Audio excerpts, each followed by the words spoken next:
You know what time it is. We call this having coffee with the prophet.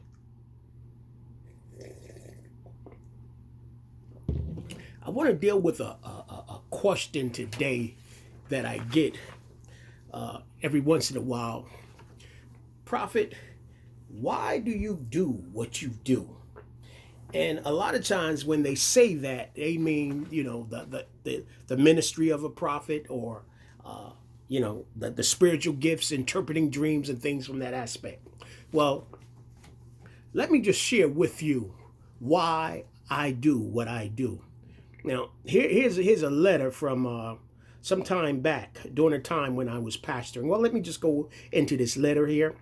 Prophet Fowler, on June 10th, 2004, I had a bad experience with life. I cried and slept all day until now. While I was asleep, my daughter made me a little card that read, "Dear Mother, you can't leave us now because through the years we will need you. You should not say nobody love you. Everybody love you. If I ever made you mad, I am sorry. We love you very much." Also, Tish put up on a paperboard picture of herself and her two brothers. You were right when you told me if I didn't live life for nothing else, live it for the children. God made a way for me to see what you meant, and I am thankful for it. Prophet Fowler, I am going to live life for me because it's never too late as long as God allow you to see another day. My daughter saved my life today in your words of wisdom. I just want to say thanks. I'll be back to your church as soon as I can. I won't allow myself to stay from the church too long, but it's something I have to do first before I come back into the house of the Lord. I am going to continue living. I have to make peace within myself. I've been hurt for so long until I've forgotten how to live on my own. I feel God's presence with me for some reason, and I know now that I can make it. At this point, I don't know how long I'll be gone from the church, but I know I have to correct my life. Prophet Roger Fowler, I am going to live life to the fullness. I'm going to make them changes, and I am going to start now. Believe in me, pray for me, and trust in me. A blessing is coming through. I refuse to let the devil run me off the road while I am changing. Wow. And you ask me why I do what I do. When I kind of go through those times or those moments that we all have in ministry.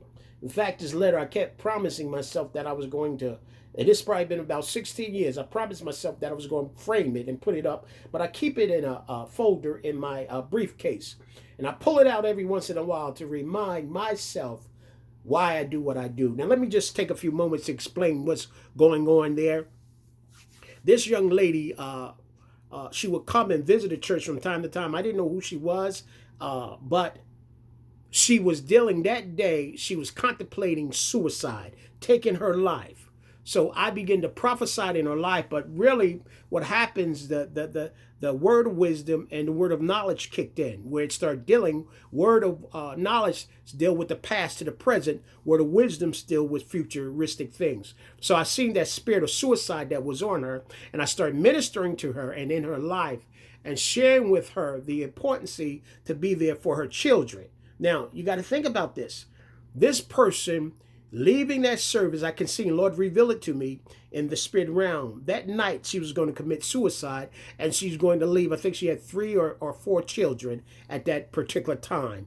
And the very words, now this young lady at this time, I don't think she was there. I don't know if she's at the church or whatever, but she echoed out the very things that I've said and confirmation that came from that perspective with the gift. So the suicide spirit. So we see a lot of things. Sometimes we see sideshows. I'm doing a teaching now on the purpose of the spiritual gifts. But let me tell you something. These gifts actually change lives.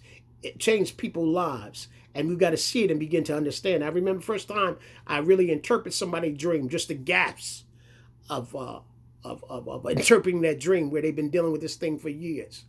So that's the thing. That's the moral of the story. And I guess I would leave you at this. So you want to know the moral of the story, or you ask me the next time I do what I do? Well, that's why